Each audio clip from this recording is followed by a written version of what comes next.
ముఖ్యమైనటువంటి పండగల గురించి క్లుప్తంగా సవివరంగా సంపూర్ణంగా తెలుసుకుందాం. 4వ తారీఖు 8వ నెల 2024వ సంవత్సరంలో ఆషాఢమాస బహుళపక్ష ఆదివారము అమావాస్య పుష్యమీ నక్షత్ర సందర్భంగా చాలా మహోన్నతమైన పర్వకాలం అని చెప్పి గమనించాలి. ఆదివారం అమావాస్య వస్తేనే అందరికీ పెద్ద పండగ. అందులో పుష్యమీ నక్షత్రంతో కూడుకున్నటువంటి అమావాస్య కావడం వలన మనకు బహిర్ ప్రాంతాలలో వ్యవసాయ క్షేత్రాల్లో తెల్ల జిల్లేడు వృక్ష ఉండడం జరుగుతూ ఉంటుంది. ఏపుగా పెరిగినటువంటి వృక్ష దేవత కింద శ్వేతార్క వరసిద్ధి మహాగణపతి స్వామివారు వృక్ష రూపంలో ఉండడం జరుగుతుంటుంది. ఆ గణపతి స్వామివారిని తెచ్చుకొని గృహంలో ఉంచుకున్నట్లయితే మనకు భావి తరాలకు 7 తరాల వారికి అద్భుతమైన ఆనందయోగం, అమృత యోగం, ధనయోగం, రాజకీయ యోగం కలుగుతుందని చెప్పి గమనించాలి. కనుక మనం అమావాస్య రోజు ఉదయాన్నే నిద్రలేచి ఇంటినల్లా శుద్ధి పెట్టుకొని మంగళ స్నానాలు చేసుకొని ఇంటికి మామిడాకులు కొబ్బరాకులను ఏర్పాటు చేసుకొని సూర్య నమస్కారం చేసి సూర్య భగవానికి అర్ఘ్యం వదిలిపెట్టడము, ఒక తెల్ల జిల్లేడు ఆకులలో చక్కెర పొంగలి పాయసాన్ని భగవంతుడికి నైవేద్యంగా ఏర్పాటు చేయడము, సూర్య నమస్కారాలు, సూర్య ఆసనాలు, సూర్యోపాసన, ఓం హ్రాం హ్రీం రౌం సహ సూర్యాయ నమః అనేటువంటి మంత్రాన్ని ఒక 108 సార్లు తప్పకుండా పారాయణం చేసినట్లయితే అద్భుత యోగం కలుగుతుందని చెప్పి గమనించగలగాలి. అలాగనే మధ్యాహ్నం పూట గతించినటువంటి పెద్దవారి పేరు పైన నువ్వులు, దర్భలు, నీళ్ళను వదిలిపెట్టడం, పక్షిరాజ వారైనటువంటి కాకిరాజు వారికి ఆహారాన్ని ఏర్పాటు చేయడం, గతించిన వారి పేరు పైన సునకపు మహారాజులకు ఆహారం ఏర్పాటు చేయడం, దేవాలయంలో బ్రాహ్మణుడికి స్వయంపాక దానాన్ని ఏర్పాటు చేయడం వలన గతించినటువంటి వారి యొక్క పితృదేవతల యొక్క ఆశీస్సులు ఉంటాయని చెప్పి గమనించాలి.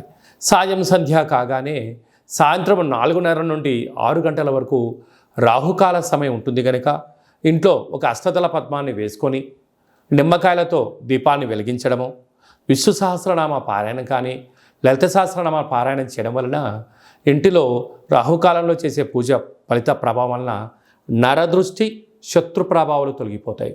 చీకటి పడ్డాక లేకుంటే ఉదయం కానీ ఇంటికి ఒక ఎర్రటి గుమ్మడికాయను దిష్టి తీసి పలగొట్టడం, దారం కలిగిన నిమ్మకాయని కట్ చేసి గడపకు ఇటువైపు అటువైపు పెట్టడం, కార్లను, ఫ్యాక్టరీలను, కర్మాగారాలను శుద్ధి పెట్టుకొని సాంబ్రాణితో ధూపం వేయడం వలన ప్రశాంతత కలుగుతుందని జరుగుతుంది. మిగతా రోజుల్లో 1000 జపం చేస్తే ఎంతటి ఫలితం వస్తుందో ఆ రోజు ఒక్క నామాన్ని స్మరించిన కాలభైరవ అన్న, కాళికామాత అన్న, వెంకటేశ్వర అన్న, ఓం నమశివాయ అన్న అద్భుతమైన ఫలితం కలుగుతుంది అని చెప్పి గమనించాలి.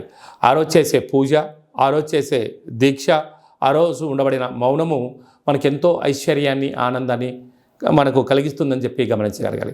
అదే కాకుండా ఆ యొక్క అమావాస్యను కాళ అమావాస్య అంటారు. అంటే కాళిదాసు లాంటి వాళ్ళు, బట్టి విక్రమార్కుడు లాంటి వాళ్ళు, శివాజీ చక్రవర్తులు లాంటి వారందరూ కూడా ఇలాంటి రోజులలోనే సాధన చేసి కాళ స్వరూపమైనటువంటి కాళికామాతను, కాళభైరవ స్వామిని ప్రసన్నం చేసుకున్నారని చెప్పి గమనించాలి. అలాగనే మనకు 12వ తారీఖున 13వ తారీఖున శ్రావణమాస శుద్ధాష్టమి సందర్భంగా, కాళ అష్టమి సందర్భంగా కాళభైరవ స్వామి స్మరణ, ధ్యానము యోగదాయకం అని చెప్పి గమనించాలి. మన యొక్క దేవాలయంలో 4 శనివారాలు, 4 మంగళవారాలు, శుద్ధాష్టమి, పూర్ణిమ, బహుళాష్టమి, అమావాస్య సందర్భంగా నిత్యము కాళభైరవ హోమం జరుగుతూ ఉంటుంది. కనుక దేవాలయంలో అర్చన, అభిషేకాదులు, కాళభైరవ స్వామి యొక్క ముడుపు, కాళభైరవ స్వామి వారి యొక్క కూష్మాండ దీపము పెట్టడం జరుగుతుంటుంది. హోమంలో పాల్గొనడం వలన సకల అష్ట కష్టాలు తొలగిపోతాయి. కాలము అనగానే కాళభైరుడి యొక్క చేతిలో ఉంటుంది. అందుకే కాళాష్టమి, కాళ అమావాస్య రోజున భైరవ స్వామి యొక్క స్మరణ, ధ్యానము, పూజ ఐశ్వర్యాన్ని, ఆనందాన్ని కట్టబెడుతుందని చెప్పి గమనించాలి. గృహంలో ఉండబడిన నరదృష్టి తొలగిపోతుంది. వ్యాపారాల్లో ఉండబడినటువంటి ఆటంకాలు తొలగిపోతాయి. విపరీతమైనటువంటి జనాకర్షణ, ధనాకర్షణ కలుగుతుందని చెప్పి గమనించాలి. ఆసక్తి కలిగితే ఇంట్లో చేసుకోండి. కుదరలేని పక్షంలో ఈ కింది నెంబర్ సంప్రదించినట్లయితే, మీ గోత్రనామంలో పంపించినట్లయితే వీడియో కాల్ ద్వారా చూపించి మీ పేరుపైన ఒక సౌభాగ్య ముడుపు, కూష్మాండ దీపము, హోమాన్ని చేయించి వాట్సాప్ కాల్ ద్వారా ప్రత్యక్ష ప్రసారాన్ని కూడా చేయించడం జరుగుతుందని చెప్పి గమనించాలి. ఇంకనూ మనము ఈ ఆషాఢమాస ఆదివారం అమావాస్య రోజున, శ్రావణమాస శుద్ధాష్టమి కాలాష్టమి సందర్భంగా ఇంకనూ విజయం సాధించగలగాలి అన్నట్లయితే ఈ యొక్క పాత్ర కంచు పాత్ర అంటారు. ఈ యొక్క అంటే కంచు మోగినట్టు కనకమ్ము మోగదు గదరా సుమతి అని చెప్పి మనకు సుమతి శతకంలో చెప్పడం జరుగుతుంటుంది. రాసులు 12 ఎలా ఉంటాయో 12ని అచ్చు వేయడం జరుగుతుంటుంది. పూజ చేసిన తదనంతరము ఈ యొక్క పాత్రను ఇలా ఎడమ చేతో పట్టుకొని కుడి చేతో ఈ కరసాహం తీసుకొని ఇలా చిన్నగా శబ్దం చేసినట్లయితే ఓంకార శబ్దం రావడం జరుగుతుంటుంది.